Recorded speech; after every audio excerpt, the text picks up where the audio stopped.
السلام عليكم ورحمة الله. تحكي بموضوع طلب المدد.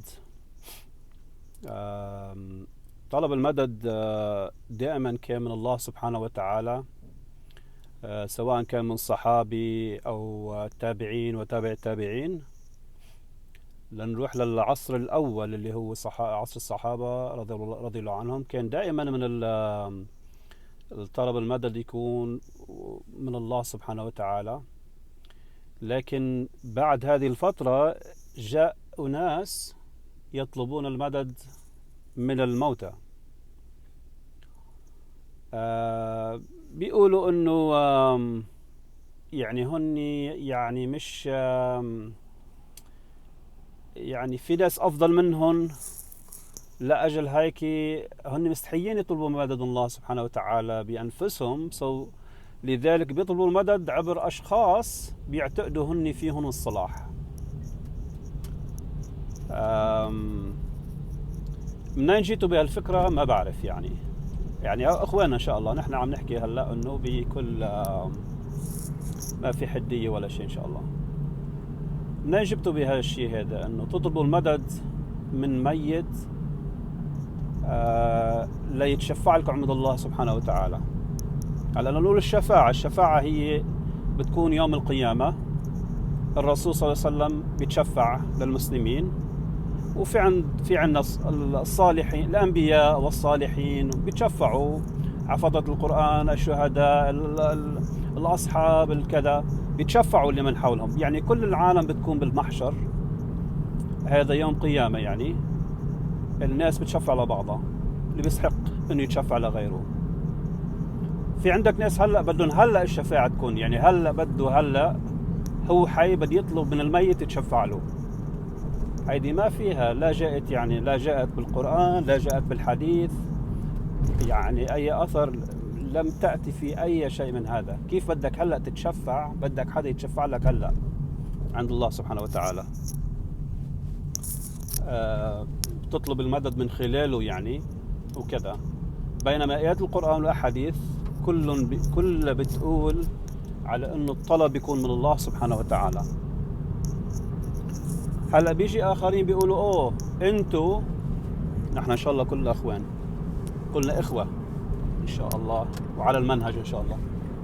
بيقولوا انتو بتطلبوا من حي، ليش نحن انه هن يعني ما بيطلبوا من ميت؟ يعني اللي بيقولوا لا نحن ما بنطلب من ميت، نحن الميت عنا كوسيلة او بينه وبين الله سبحانه وتعالى، لانه هو انسان صالح، لاجل هيك بيشفع لنا عند الله سبحانه وتعالى. بيقولوا انه نحن بنطلب من الحي يساعدنا. طيب عين العقل انه اذا لا سمح الله حدا مريض او متخرب سيارته، المريض هلا بده يروح لعند طبيب، هلا بيروح لعند طبيب حي او طبيب ميت؟ بيروح لعند طبيب حي، لانه اذا راح لعند طبيب ميت يعني ليستنى ليساعده بيموت حده. اذا كان مرض ولا سمح الله خطير بيموت حده. واللي سيارته مخربه بده يروح لعند ميكانيسيان، بيروح لعند ميكانيسيان حي، لانه اذا بده يروح لعند ميكانيسيان ميت بيقعد 600 سنة حده، مش حيعيش 600 سنة وما بتتصلح سيارته. لأجل هيك بده يروح لعند طبيب حي. يعني هاي مساعدة انه يعني الانسان قادر يعمل شيء، وهو كله بإرادة الله سبحانه وتعالى. بس الشخص حي ربنا عطاه القدرة على انه يقوم باشياء، ولكن الميت هو في عالم برزخي، عالم منفصل كليا عن العالم هذا. وبيقولوا لك ربنا على كل شيء قادر. بكل تأكيد ربنا على كل شيء قادر، لكن في أشياء ما لا فيها قرآن، لا فيها سنة، لا فيها دليل أبدا إنه على أنت بتحكي مع الميت والميت بيرد عليك أو بيقدر يساعدك أو بيقدر يعمل لك شيء. يعني ما هو في عالم برزخي منفصل عن عالمنا هذا كليا. هذا الميت اللي أنت عم تستجير فيه، يعني هالكلام مع حدا إذا بيعمل هالشيء. هذا الميت اللي أنت عم تستجير فيه لما كان على قيد الحياة كنت إذا بدك تتكلم معه بدك تقرب لإذنه وتقرب لحده يعني لحتى يسمعك. بدك تقرب لحده، إذا ناديته من بعيد ما بيسمعك. وعندما مات هلا بدك إياه أنت يعني أصبح الشخص هذا يسمع ويرى كل شيء كأنه يعني. إذا هو حي بدك تقرب لحده ليسمعك. هو ميت عم بتناديه وعم بتقول كل الناس عم بتناديه وعنده القدرة يسمع كل الناس ويستجيب يشفع لك عند الله سبحانه وتعالى. أصبح السميع العليم. هذه صفات الله سبحانه وتعالى وليست من صفات البشر. هذا شيء غير منطقي أبدا أبدا أبدا. لا بدين، لا بقرآن، لا بسنة، لا بمنطق، لا بأي. من أين لكم هذا؟ إن شاء الله نحن كلنا إخوة إن شاء الله تعالى. عم نحكي إنه بكل رحابة صدر وكذا، بس نفهم يعني من أين لكم هذا؟ إنه تطلب من الله سبحانه وتعالى هو الأصل، هو لازم يكون. لكن تطلب من ميت أو مثل عم بتقولوا إنه من خلال ميت إنه يتشفع بينك وبين الله سبحانه وتعالى، إنه يطلب الله إنه يؤدي لك هالشيء. يعني مش حنقول إنه كفار قريش كانوا يرجعوا للأوثان وكانوا يعني أداة بينهم وبين الله سبحانه وتعالى. هذا اللي قالوه، كانوا أداة بينهم وبين الله سبحانه وتعالى. حتقول لي إنه هو حجارة، ولكن نحن عم نتوسل بناس صالحين. ناس صالحين إيه؟ الصلاح هذا إلهم مش إلك أنت، صلاحهم إلهم هذا. وما جاء بالدين إنه تلجأ إلهم، هم في عالم آخر. عرفت كيف؟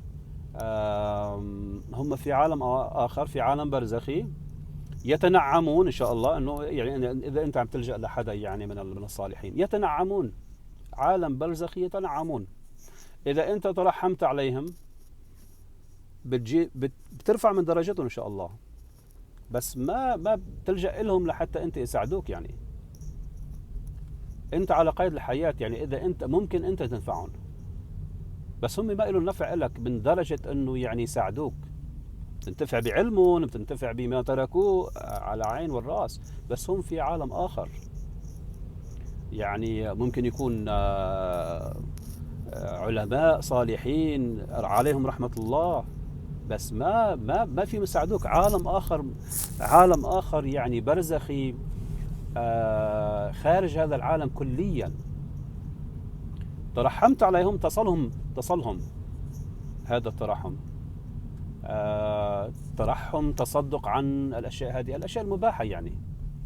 لكن تجي أنه تجعلهم وسيلة بينك وبين الله سبحانه وتعالى، وتتقبل أنه الشخص هذا يعني سيسمعك، أو ربنا رح يقول له أنه فلان سألني أنه بدك مساعدة، بدك مدد، ويعملوا لقاء. شو هذا التخبيص هذا؟